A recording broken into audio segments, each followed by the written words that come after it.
The NBA MVP odds have now been released via OddsShark. Denise Jones is here to weigh in. We want all of you to weigh in as well. Who is going to win the MVP award and who is your best bet in order to win? I will explain the betting in case you don't really understand.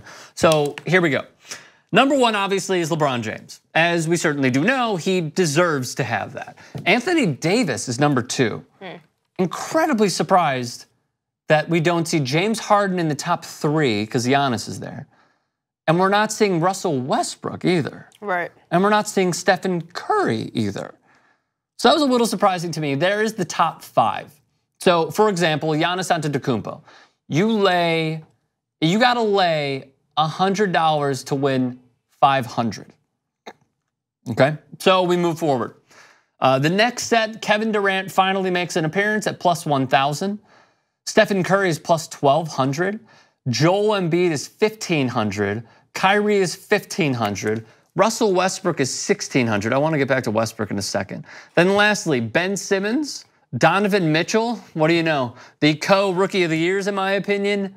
Both plus 2,500s to win MVP. Damian Lillard, they think Karl Anthony Towns is gonna take a huge step back. Victor Oladipo plus 6,600. If the Washington Wizards overachieve, John Wall at 7,500 is a good bet, but I still don't think he's gonna win. I think his best bet is to be like a top three if the Wizards completely overachieve. Let's go to the second graphic if we can. The reason that I believe that Russell Westbrook is at plus 1,600 is because we have voter fatigue at this point. It happened with LeBron when Derrick Rose won. I still think it was great for the city of Chicago. As a Chicago Bulls fan, I basked in that glory of seeing the youngest ever to win MVP. Oh, by the way, came from Chicago, represents Simeon High School. But we had voter fatigue that year with LeBron James, who also had a marvelous season. What we have right now with Russell Westbrook is fatigue, where it's like we've seen it. Like, if he averaged a triple-double for 80 of 82 games, maybe he'd get it. Right. If he does it for like 55, they'd be like, nah, it wasn't enough. Right. You know what I mean? It's so unfair. Yeah. It's so unfair. Can we put the graphics back up? The first one that you pulled up with the Giannis. It's just such a strange lineup. Just because. You're right. It's not anyone that we'd expect walking into the season. And again, everyone's weighing like off-season and preseason lightly. I mean, for example, Kawhi, I don't know if he's going to be. That's what I'm looking at. I don't know if he's even going to be playing. He looked really good in the preseason. I know it was one moment, but he looked good. I wish we had Robert here to give us that laugh.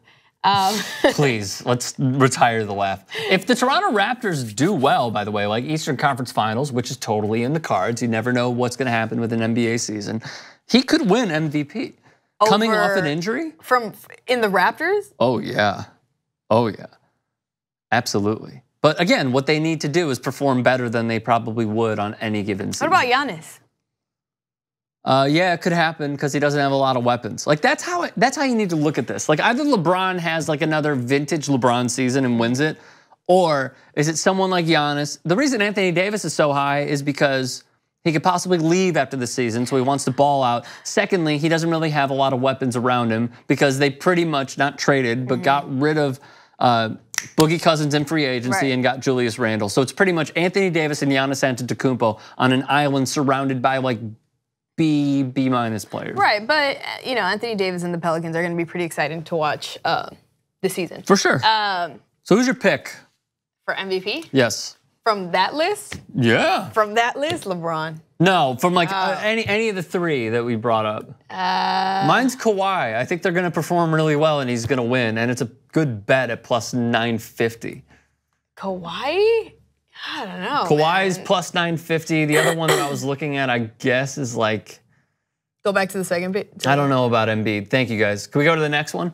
I was thinking about Embiid, but I got to see him fully healthy and playing back-to-backs before I give him any sort of edge in the MVP. Yeah, I'm going to stick to it. I'm going to stick to what I said. I'm going to go with LeBron only because, not to say that, I'm expecting him to have. I'm not expecting him to have a similar season like he had with the Cavs. I just think it's going to be very different this year, and we're going to see a side of LeBron that we haven't yet seen before, on top of him being just more of a leader. But if you look at the Lakers roster, it's like 20-year-olds and 30-year-olds playing together, you know, mentoring each other. So it's like, this grand tutoring program. And I feel like, LeBron is running point on that, and I feel like it's just going to be a different definition to what MVP really means. Yeah. And I feel like he can fulfill that. Alrighty, let us know your thoughts. Hit us up in the comments section below. Subscribe to TYT Sports. Do you guys want full TYT episodes? Yeah! So download YouTube TV and get a 7-day free week trial.